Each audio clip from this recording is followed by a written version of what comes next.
First year में जो आप लोगों को मशीन साथ है, तो मशीन साथ में आप लोग देख रहे हैं कि डिफरेंट टाइप की आपकी मशीनरीज हैं। मशीन में मेनली आपको लेथ मशीन पे ही जॉब आपको बनाना पड़ते हैं। तो लेथ मशीन की जो वेरियस टाइप के जो जॉब हैं वो अपने को ऐसे जनरल में पूरा मेंशन करा हुआ है कि कौन कौन से आपको जॉब बनाना है। तो आज अपन फर्स्ट मतलब एक जॉब को परफॉर्म करेंगे और उसको जॉब में कैसे अपन मशीन साथ पे कैसे जॉब को होल्डिंग करते हैं, उसके पहले लेथ मशीन के डिफरेंट पार्ट्स वगैरह भी अपन सब देख लेंगे। और उसके अलावा कैसे उसको वर्किंग करते हैं, कैसे उसको जॉब को होल्डिंग करते हैं, कैसे मशीनिंग करते हैं, कैसे टूल का जो मूवमेंट होता है, वो सब अपन आज स्टडी करेंगे और जॉब को परफॉर्म भी करेंगे। और यही मतलब अपने को सब प्रैक्टिकल एक एक करके अपन मतलब डिफरेंट प्रैक्टिकल को परफॉर्म करेंगे। तो अभी देख रहे हैं ये बेंड शॉ मशीन बोलते हैं इसे। तो यहाँ पर मशीन के ऊपर हम वर्कपीस को लगाने के बाद में इसमें जो भी डायमेंशन होते हैं उसके अकॉर्डिंग रॉ मटेरियल हम कटिंग करते हैं। तो लेथ मशीन पे जब भी हम जॉब बनाएंगे तो रॉ मटेरियल हम इस मशीन पे कटिंग कर लेते हैं। तो इसमें सेटिंग इस तरह से करते हैं, ये वाई से ये बार हमने जो इस तरह से यहाँ पर होल्ड किए और ये क्लैंपिंग के लिए जो इसका हैंडल दिया हुआ है। अब मैं मशीन स्टार्ट कर देता हूँ।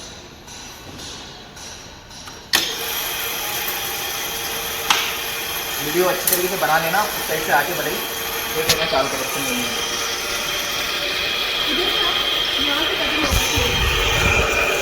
अब आप मशीन पे ही कॉन्सेंट्रेट करो।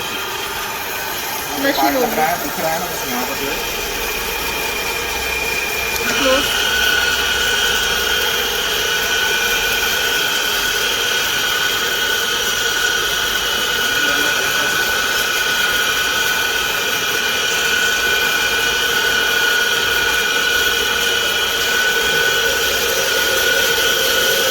पानी है कि नहीं बंद करो।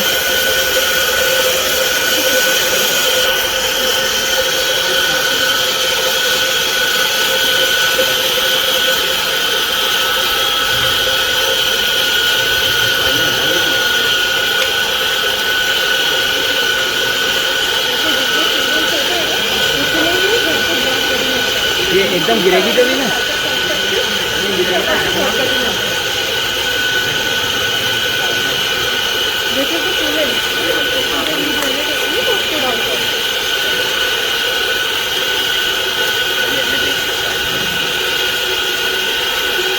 मशीन बंद करिएगा। ये अभी आप लोग जो ये ड्राइंग देख रहे हैं, अभी हमने जो है ये वर्कपीस कटिंग करा है। ये रॉ मटेरियल है, इसको फाइनल शेप में हमको इस तरह से बनाना है, ठीक है। तो यहाँ पर आप लोग देख रहे हैं ये रॉ मटेरियल का जो साइज़ है वो 25 mm है और इसकी साइज़ जो है 100 mm के आसपास है, 100 mm प्लस है। तो यहाँ पर आप लोग देख रहे हैं कि ये जो इसका जो साइज़ है, ये डायामीटर जो है 23 डायामीटर में हमको इसको बनाना पड़ेगा। जो 5 जो डिनोट करता है वो डायामीटर शो करता है, मतलब राउंड या सिलेंड्रिकल शेप में जो भी आएगा उसके आगे अगर हमने जो है डायामीटर के आगे 5 लगा दिया तो वो इस शेप में होगा, सिलेंड्रिकल या राउंड शेप में। तो यहाँ से लेके यहाँ तक जो है ये आर रिमेनिंग लेंथ है, मतलब जो भी एक्स्ट्रा जो बच रहा है XYZ जो कुछ भी हो सकता है। इस डायमेंशन से लेके इस डायमेंशन तक जो 50 mm तक हमको जो है इस शेप में बनाना है। तो ये जो शेप होता है इसको हम बोलते हैं टेपर शेप। टेपर टर्निंग एक ऑपरेशन होता है लेथ मशीन में, ये हमें बनाना पड़ेगा, ठीक है। तो ये टेपर टर्निंग अगर हमको बनाना है तो यहाँ पर हम इसके लिए एक फार्मूला दिया हुआ है, इस फार्मूले में वैल्यूज को पुट करेंगे और फिर थीटा निकाल लेंगे। तो कैपिटल डी क्या हो जाएगा 23, स्मॉल डी हो जाएगा 16, एल हो जाएगा कहाँ से लेके कहाँ तक टेपर बनाना है 50 mm तक, वैल्यूज़ को पुट करेंगे और थीटा निकल रहा है इसमें 4 डिग्री का, ठीक है। तो इस तरह से जो है ये ड्राइंग कंप्लीट हो गई है। अब इसे हमको जो है इसके ऊपर इसको बनाना है। तो ये जो ऑपरेशन होगा वो लेथ मशीन के ऊपर होगा। तो आज हम जो स्टडी करेंगे, स्टडी लेथ मशीन, ठीक है। ये लेथ मशीन है। तो ये जो पर्टिकुलर जो लेथ मशीन है इसको बोलते हैं हम सेंटर लेथ मशीन। इसको सेंटर लेथ मशीन क्यों बोलते हैं, पहले तो आप इसका नाम से शो करो कि मैं अभी बाद में बताऊंगा इसे कि सेंटर लेथ मशीन क्यों बोलते हैं। इसके जो मेन पार्ट्स होते हैं वो अभी मैं आप लोगों को बता देता हूँ। ये जो पार्ट होता है इसको हम बोलते हैं हेड स्टॉक, ये टेल स्टॉक है, ठीक है। ये जो पूरा जो पार्ट है ये मूवमेंट कर रहा है, इसे हम बोलते हैं पूरी असेंबली को कैरेज। और ये जो कैरेज है ये बेड के ऊपर जो है मूवमेंट कर रहा है। ये जो पार्ट होता है ये बेड कहाँ से कहाँ तक है, यहाँ से लेकर यहाँ तक। इसके ऊपर बेड के ऊपर क्या क्या है, कैरेज है, टेल स्टॉक है, ठीक है। इसके नीचे हम चलते हैं तो ये लीड स्क्रू, ये लीड स्क्रू है, ठीक है। और ये ट्रे, मतलब मेटल जब कटने के बाद में कहाँ स्टोर होगा, वो ट्रे में। अब ये कैरेज है, कैरेज में भी काफ़ी सारी असेंबली है। तो सबसे ऊपर जो हम आते हैं तो इसको बोलते हैं टूल पोस्ट। इसमें जो हम टूल लगाते हैं, ये टूल है, कटिंग टूल है, ठीक है। तो यहाँ पर जो है टूल पोस्ट भी अलग अलग टाइप्स के होते हैं। तो यहाँ पर क्या है कि ये जो टूल पोस्ट है वो 4 वे टूल पोस्ट है। तो यहाँ पर हम 4 अलग अलग टूल हम इसको यूज़ कर सकते हैं। यहाँ पर ये इस डायरेक्शन में 1 लगेगा, इस तरह से हम जो सेकंड लगा सकते हैं, थर्ड इस तरह से लगा सकते हैं और फोर्थ इस तरह से लगा सकते हैं। तो 4 अलग अलग हम इसको टूल लगा सकते हैं और इसको जो हम इस तरह से यूज़ कर सकते हैं। ये 90 डिग्री के एंगल में ये रोटेट होता है, ठीक है। ये क्लियर है। इसके बाद में इसके नीचे वाले पार्ट में हम आते हैं, इसको हम बोलते हैं कंपाउंड स्लाइड। इस कंपाउंड स्लाइड से क्या हो रहा है, ये टूल पोस्ट जो है मूवमेंट हो रहा है, ठीक है, चल रहा है ना धीरे धीरे, ठीक है। इसके बाद में हम आते हैं क्रॉस स्लाइड। अगर ये टूल को हमको आगे लेके जाना है तो ये हम इस तरह से इसको आगे लेके जाते हैं। इसके बाद में यहाँ पर ये असेंबली जो नीचे आप देख रहे हैं याली, ये पूरी असेंबली, इसको हम बोलते हैं एप्रॉन, ठीक है। ये एप्रॉन मैकेनिज्म होता है। तो ये पूरे मैकेनिज्म, पूरे जो असेंबली जो पूरे पार्ट को क्या बोलते हैं, कैरेज, ठीक है। अब आप देख रहे हैं इसको मैं कौन सा मोशन दे रहा हूँ,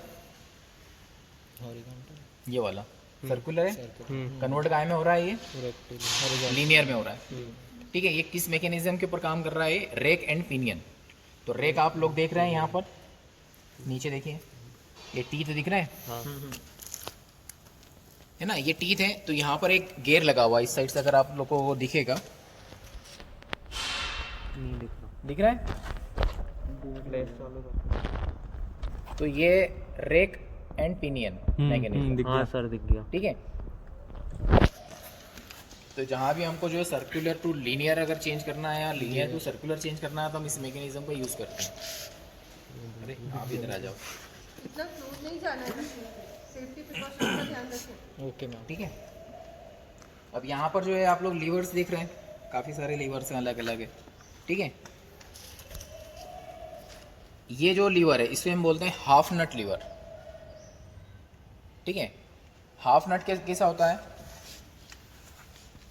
हाफ नट कैसा होता है, एक नट होता है,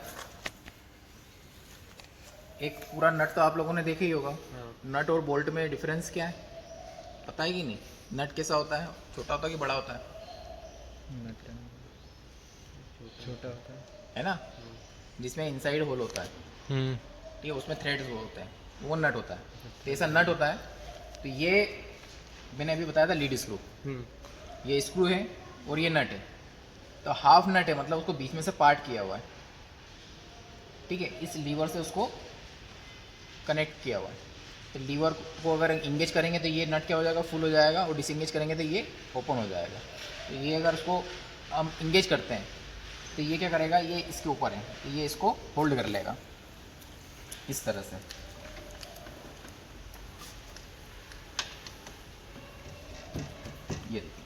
ये डिसंगेज है, तो ये जो है कैरेज मूवमेंट कर रहा है अभी, मतलब इसको अनलॉक कर दिया इसने, और इंगेज करूंगा तो क्या होगा, ये लॉक हो जाएगा। तो लॉक होने पे क्या हो जाएगा, ये कैरेज जो है इसका मूवमेंट रुक जाएगा। अब कैरेज में क्या होगा, कब मूवमेंट आएगा, जब ये लीड स्क्रू रोटेट करेगा। लीड स्क्रू जब भी रोटेट करेगा तो कैरेज क्या करेगा, ये लेफ्ट टू राइट आएगा या राइट टू लेफ्ट जाएगा, वो डिपेंड करेगा इसकी डायरेक्शन पे। ये क्लॉकवाइज में रोटेट करेगा या एंटी क्लॉकवाइज में रोटेट करेगा। तो उसको चेंज करने के लिए जो है हम लोग यहाँ से हम उसकी पोजीशन को चेंज करेंगे तो जो है वो इसकी डायरेक्शन चेंज हो जाएगी। ठीक है, तो जब भी हम हाफ नट को एंगेज करते हैं लीड स्क्रू से, तो इस कंडीशन में कौन सा ऑपरेशन परफॉर्म होगा? थ्रेडिंग ऑपरेशन, है ना। थ्रेडिंग ऑपरेशन जब भी हमको करना होगा तो अब हमें हाफ नट को लीड स्क्रू से इंगेज करना होगा। ठीक है, क्लियर है। इसके बाद में नीचे हम आते हैं इस लीवर पे, इसको हम बोलते हैं sliding for surfacing liver.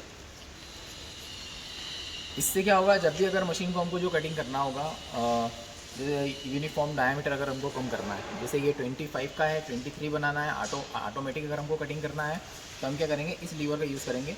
Depth यहाँ से हम बढ़ा देंगे और इसको जब हम इंगेज करेंगे तो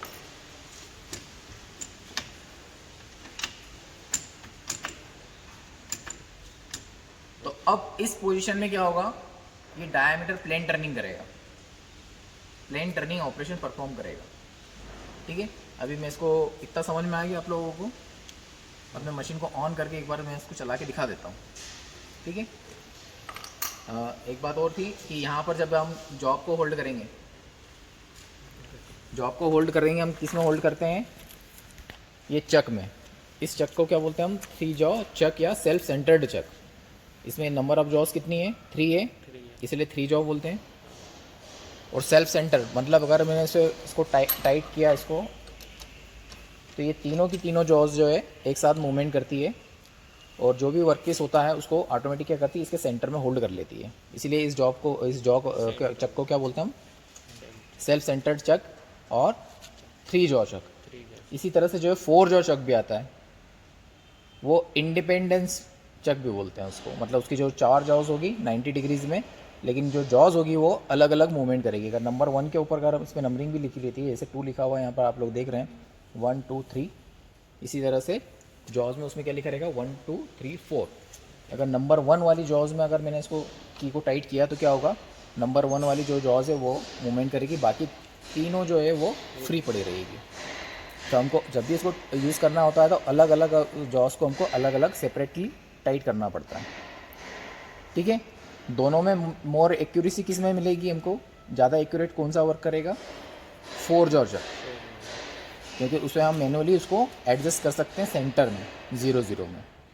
इसमें क्या है कि सेल्फ सेंटर्ड है, इसमें जो भी लेगा तो वो वही उसका सेंटर कहलाएगा। ठीक है, तो मशीन को ऑन करके दिखा देता हूँ आपको। ये इसका लीवर है, ऑन ऑफ लीवर। ठीक है, मशीन रोटेट हो रही है। ऑलवेज एक बात ध्यान रखना, जब भी हम कटिंग करेंगे ऑलवेज, तो ये चक का जो डायरेक्शन होना चाहिए वो ऑलवेज हमारी साइड में होना चाहिए। ठीक है, अपनी साइड में ये रोटेट होना चाहिए। मैं इसमें एंटी क्लॉकवाइज का मैं नाम नहीं ले रहा हूँ, क्योंकि अगर आप उधर से उस साइड से अगर उसको देखोगे तो आपको जो है अपोजिट दिखेगा, और मैं इधर से देखूंगा तो मेरे को अपोजिट दिखेगा। तो ऑलवेज जो है इसका जो रोटेशन होना चाहिए वो अपनी साइड होना चाहिए, तभी वो कटिंग करेगा। क्यों? क्योंकि ये जो टूल होता है इसे बोलते हैं हम, लेथ मशीन का टूल होता है सिंगल पॉइंट कटिंग टूल। नाम क्या है इसका, single point cutting tool. Material क्या होता है इसका, HSS, हाई स्पीड स्टील। तो ये जो कटिंग पॉइंट होता है सिंगल वाला, यही इसको पॉइंट को कट करता है मेटल को। तो यहाँ पर अगर हम लोग इसको डायरेक्शन को देखते हैं, अगर ये ऊपर से नीचे गिरेगा तभी ये कटिंग करेगा। अगर अपोजिट डायरेक्शन में अगर ये रोटेट हो गया, वो टूल अगर में टकरा गया तो कि नीचे से ऊपर आएगा, तो इसमें कटिंग एज जो है इसकी ख़राब हो जाएगी। ये कटिंग नहीं करेगा, ये टूल ख़राब कर देगा, क्योंकि इसकी जो कटिंग एज है वो ऊपर फ्रंट में अपनी। ओके, ये क्लियर हुआ। टूल का क्या नाम है, single point cutting tool. Material इसका HSS। और जो मेटल जो कट होने वाला मेटल है उसका मटेरियल क्या है, माइल्ड स्टील। ठीक है, जो स्टील कैटेगरी में सबसे सॉफ्टेस्ट मेटल होता है। अच्छा। नाम ही आता है उसको सामने, माइल्ड आता है। ठीक है, तो बेसिकली आपको जो है इस फर्स्ट ईयर में जो है 4 टाइप के जो मेटल आपको पता होना चाहिए। सबसे पहला जो है तो माइल्ड स्टील, ठीक है, मीडियम कार्बन स्टील या लो कार्बन स्टील, और एक होता है हाई कार्बन स्टील, और एक कौन सा था, हाई स्पीड स्टील।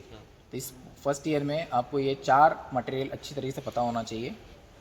जो कटिंग टूल होते हैं वो कटिंग टूल भी जो है हाई स्पीड स्टील के भी होते हैं और हाई कार्बन स्टील के भी होते हैं। तो जितने भी ध्यान रखना, जितने भी हैंड कटिंग टूल्स आप यूज़ करोगे वो सभी के बने होते हैं वो हाई कार्बन स्टील के होते हैं।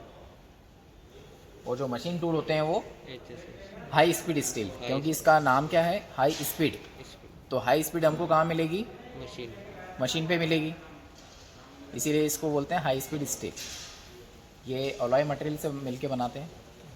अरे तो समझ में आता है ना, मिक्सचर ऑफ डिफरेंट मटेरियल को, मेटल को जो है मेल्ट करने के बाद में उसको पर्टिकुलर टेम्परेचर पे इसको जो है कूलिंग करते हैं। तो ये इसकी जो प्रॉपर्टी होती है वो चेंज हो जाती है। तो इसमें हीट ट्रीटमेंट का भी एक बहुत अलग अलग मेटल के ऊपर इफेक्ट पड़ता है ना। सेम मटेरियल है, अगर अलग अलग उसमें टेम्परेचर में अगर उसको गर्म करके अलग अलग उसमें कूलिंग करेंगे तो कूलिंग का भी इफेक्ट अलग अलग पड़ता है। अगर हमने इसको गर्म कर दिया और पानी तुरंत इसको ठंडा कर दिया तो इसके जो इंटरनल जो मॉलिक्यूल है वो क्या होंगे, एज इट इज तुरंत ही मतलब वहीं पे जो है सेट हो जाएंगे।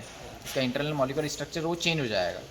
और अगर उसको ऑयल में ठंडा करेंगे तो वो धीरे धीरे ठंडा होगा, उसका स्ट्रक्चर चेंज हो जाएगा।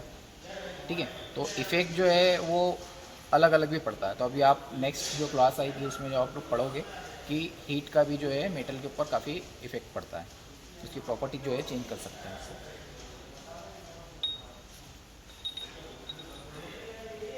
इसका जो आरपीएम है हम लोग कम भी कर सकते हैं, ज़्यादा भी कर सकते हैं। यहाँ पर जो है आप लोग लीवर की पोजीशन देख रहे हैं, यहाँ पर जो है अलग अलग आरपीएम है ना। मिनिमम आरपीएम कितना है इसका 54 का है और हाई आरपीएम कितना है 1200 का है। ठीक है, ओके। तो इस तरह से जो है ये इसका आरपीएम अलग अलग ऑपरेशन के ऊपर जो है डिपेंड करेगा कि कम करना है ज़्यादा करना है।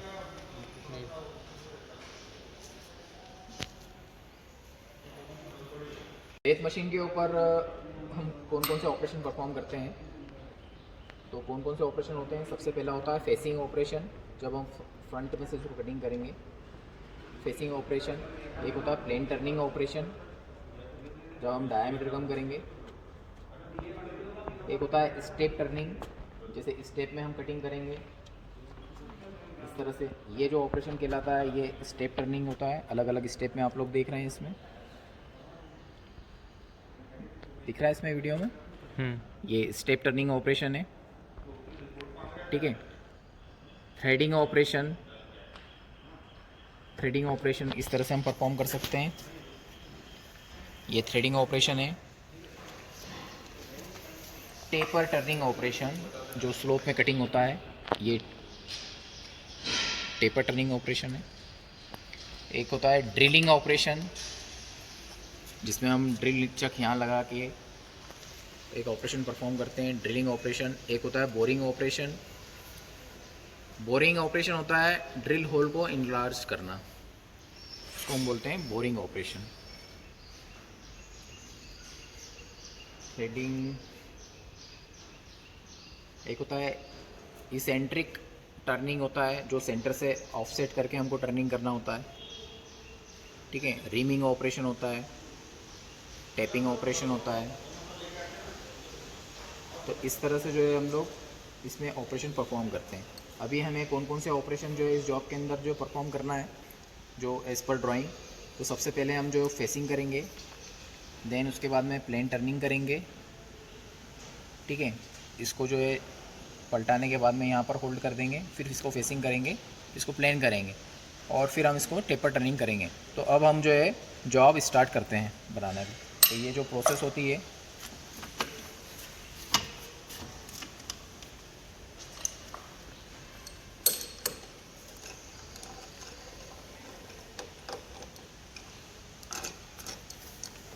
तो फेसिंग ऑपरेशन के लिए सबसे पहले हम क्या करते हैं कि जॉब को सेंटर से बिल्कुल क्लोज को होल्ड करना होता है। देन उसके बाद में जब भी हम मशीन को ऑपरेट करते हैं तो सबसे पहले हमको पता होना चाहिए कि ये जो टूल होता है, ये टूल का जो कटिंग पॉइंट होता है वो इसके सेंटर में होना चाहिए। तो इसके सेंटर में होने के लिए हमको क्या है कि 2 प्रोसेस होती है। या तो हम इस तरह से इसमें जो है पैकिंग लगाने के बाद में तो सेंटरिंग कर सकते हैं, या तो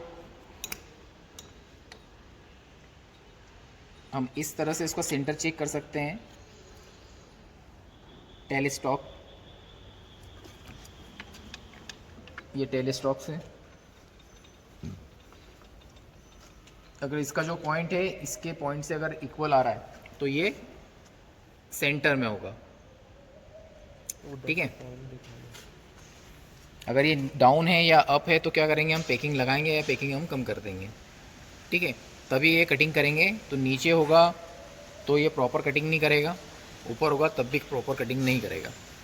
दूसरा तरीका होता है कि हम इसको तब तक फेसिंग करते जाएं। इसको लगाने का तरीका देखिए, ये लगाएंगे हम इस तरह से लगाएंगे इसको यहाँ पर। तो सबसे पहले जब भी हम कटिंग करेंगे तो क्या करेंगे, हम इसको टूल सेंटर में करना चाहिए।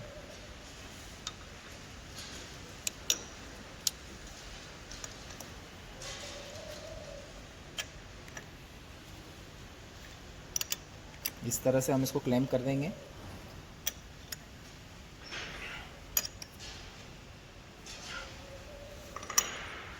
क्लैम्प करने के बाद में अभी आप लोग देख रहे हैं कि यहाँ पर ये डिविजन्स बने हुए हैं, ग्रेजुएशन बने हुए हैं यहाँ पर, ये देख रहे हैं, जिससे कि ये पूरी की पूरी जो स्लाइड है, कंपाउंड स्लाइड है, ये रोटेट हो रही है ये वाली डिवीजन है ना। ये पूरी की पूरी स्लाइड जो है ये रोटेट हो रही है। तो अभी हमने जो टेपर टर्निंग के लिए जो फार्मूले के अंदर वैल्यूज़ को पुट करने के बाद में जो एंगल फाइंड किया था वो कितना आ रहा था, वो 4 डिग्री का आ रहा था। तो यहाँ पर हम उसको 4 डिग्री पे सेट करेंगे। तो यहाँ पर आप देख रहे हैं कि ये 0 है और एक ये रेफरेंस लाइन है, यहाँ पर दिख रहा है आप लोगों को रेफरेंस लाइन, एक ये हल्की सी जो है मार्किंग लाइन दिख रही है, ठीक है। तो ये रेफरेंस लाइन है। अगर इसको 0 पे मैं सेट करूँगा तो क्या होगा, अगर मैं ये कंपाउंड स्लाइड को चलाऊँगा तो क्या होगा, ये टूल जॉब के पैरेलल चलेगा, ठीक है। अगर मैं उसको 4 डिग्री अगर एंगल में उसको घुमा दूंगा तो क्या होगा, अब ये जॉब को क्या करेगा, ये 4 डिग्री ये ऐसे चलेगा। अगर मैं इसको रोटेट करूँगा तो क्या करेगा, अब क्या करेगा, 4 डिग्री के एंगल में चलेगा ये, ठीक है। तो इसको हम ये 1 डिवीजन इज इक्वल टू क्या होता है, ये 1 डिग्री, क्लियर है ये। तो इसको हमने क्या कि 4 डिग्री पे सेट करने के बाद में इसको हमने टाइट कर दिया। यहाँ तक आया समझ में, बंद कर दो। तो सबसे पहले हम ऑपरेशन परफॉर्म करेंगे फेसिंग ऑपरेशन। तो फेसिंग ऑपरेशन के लिए हम टूल को हल्का सा टिल्ड रखते हैं, इस तरह से बिल्कुल हल्का सा, ज़्यादा भी नहीं रखना है न कम रखना है, ताकि जो है चिप्स जो है इजीली जो है यहाँ से निकल जाए।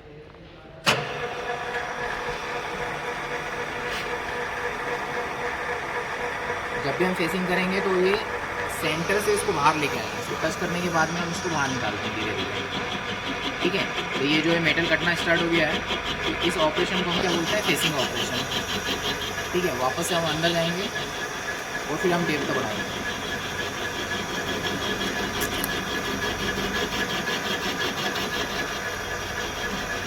अब इधर देखो, इसको हम आगे बढ़ाएंगे तो ये क्या होगा, अगर ये टूल अगर सेंटर में होगा तो ये बीच में एक सर्कल दिख रहा है, हाँ दिख रहा है ना। अगर सेंटर में होगा तो वो पूरा के पूरा जो सर्कल है वो पूरा फिनिश हो जाएगा। और अगर सेंटर में टूल नहीं है तो वहाँ पर हल्का से एक स्पॉट बचेगा, ठीक है। तो यहाँ पर हम देखते हैं तो ये क्या है कि ये देखो पूरा फिनिश हो गया। इसका मतलब क्या है कि टूल सेंटर में है।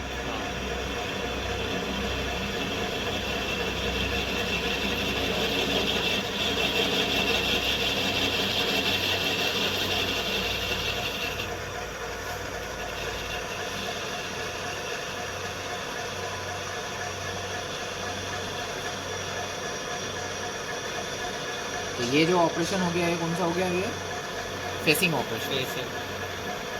फेसिंग ऑपरेशन हम क्यों करते हैं, सबसे पहले अब फेसिंग करने के बाद में अब यहाँ से हम डायमेंशन को मेज़र करके स्टार्ट कर सकते हैं जॉब को बनाने के लिए, ठीक है। ये फेसिंग ऑपरेशन कंप्लीट हो गया। कर रहे हैं प्लेन टर्निंग। तो इस तरह से जो है इस मशीन का जो लीस्ट काउंट होता है वो 0.02 mm है, ठीक है। तो इसको कटिंग करने के लिए हम क्या करते हैं, यहाँ पर इस तरह से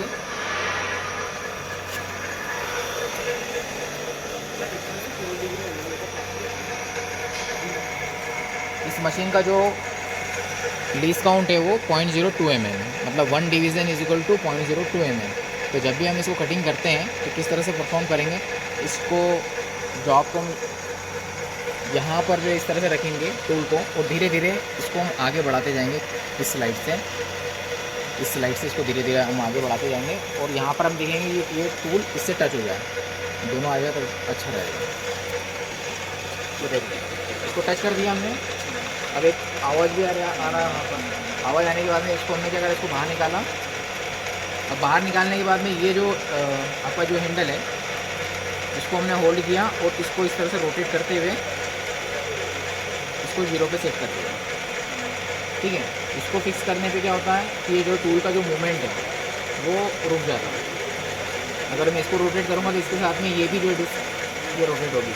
अब हमें जितना भी करना है तो सबसे पहले हम जो कट देते हैं इसको 0.5 पे। देखो यहाँ पर जो हम इसको रोटेट कर रहे हैं, पहले 0 पे सेट किया था तो ये 0.2, 0.4 और ये 0.5 का। ठीक है, तो ये 0.5 mm का जो फर्स्ट कट हम इसको स्टार्ट कर रहे हैं। या तो हम मैनुअली भी कर सकते हैं इसको, ठीक है।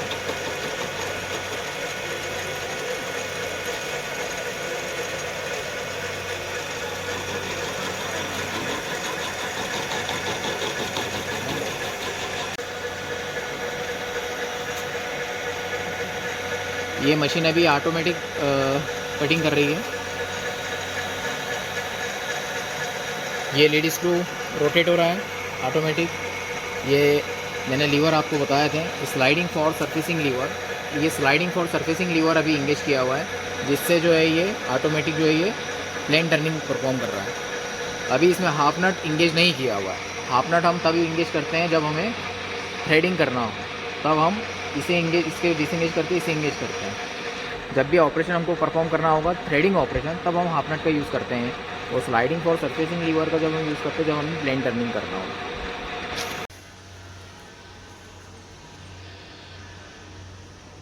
ये बनाने के बाद में इसको जो है चेंज कर रहे हैं।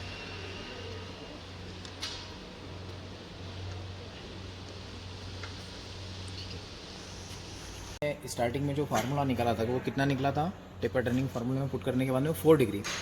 तो 4 डिग्री निकलने के लिए इसके पहले जो मैंने बताया था कि ये जो कंपाउंड स्लाइड है, यहाँ पर आप लोग नट देख रहे हैं, इसको इन्हें लूज़ करने के बाद में इसके बैक साइड में भी जो नट है, इन्हें लूज़ करने के बाद में ये यहाँ पर एक रेफरेंस लाइन है, दिख रही है क्या, ऊपर से दिखा है, एक ये रेफरेंस लाइन है। तो यहाँ पर आप लोग देखेंगे कि यहाँ पे मैंने ऑलरेडी इसे जो 4 डिग्री पे सेट करके रखा हुआ है, दिख रहा है। ठीक है, तो ये इसका मतलब क्या है कि ऑलरेडी इसको मैंने सेट किया हुआ है। अब अगर मैं ये कंपाउंड स्लाइड को इस तरह से चलाऊँगा तो ये 4 डिग्री के रेफरेंस में जो है मूवमेंट करेगा।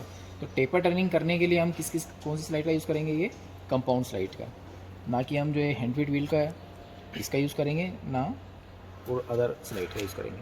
तो ये 2 स्लाइड चलेगी, क्रॉस स्लाइड और compound slide, for taper turning के लिए। तो हम लोग इसको स्टार्ट करते हैं।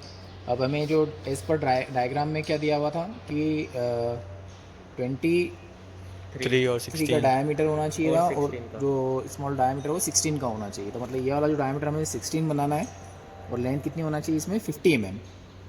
ठीक है, तो इसके लिए हमको जो है 50 mm पे पहले सबसे पहले हम लोग इसको मार्किंग कर लेते हैं। तो 50 mm पे जो हम लोग इसको मार्किंग किस तरह से करेंगे,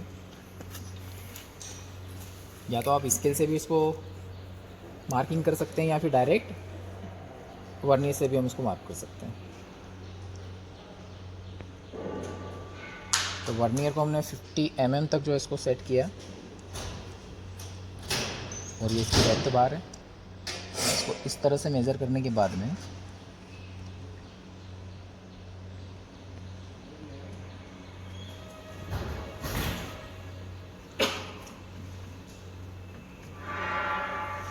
यहाँ पर इसकी सेट करने के बाद हल्का सा जो हम इसको कट देंगे यहाँ,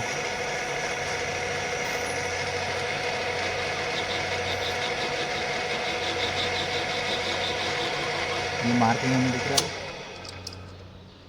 मार्क दिखने के बाद में ठीक है, तो ये 50 mm तक जो है ये इसको सेट किया हुआ है। अब यहाँ पर ध्यान देने वाली बात ये है कि सबसे पहले हम यहाँ पे इसको टच करेंगे।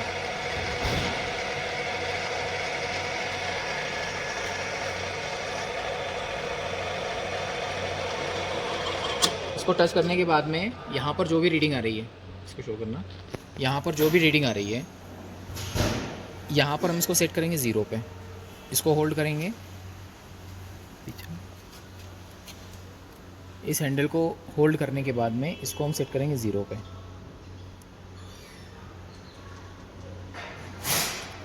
इस तरह से इसको रोटेट करके इसको 0 पे हम सेट करेंगे, ठीक है।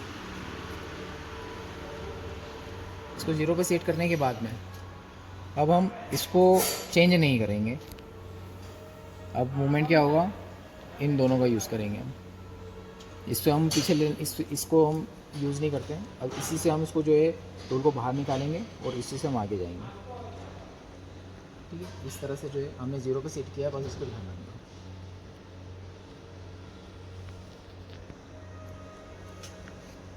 ठीक है। अब हम जो भी कटिंग करेंगे वो इससे करेंगे। अब स्टार्टिंग में हम इसको यहाँ पे उसको टच करते हैं तो यहाँ पर जो रीडिंग आ रही है वो हमने वहाँ पर जो 0 पे सेट कर यहाँ पे जो भी डिफरेंस आ रहा है उसको बढ़ाते बढ़ाते कब तक जाएंगे, हम उसको 0 तक जाएंगे। यहाँ पे चेंज नहीं करना है, बस इसको बढ़ाना है और कटिंग करना है। कब तक कटिंग करना है, सिर्फ 0 तक।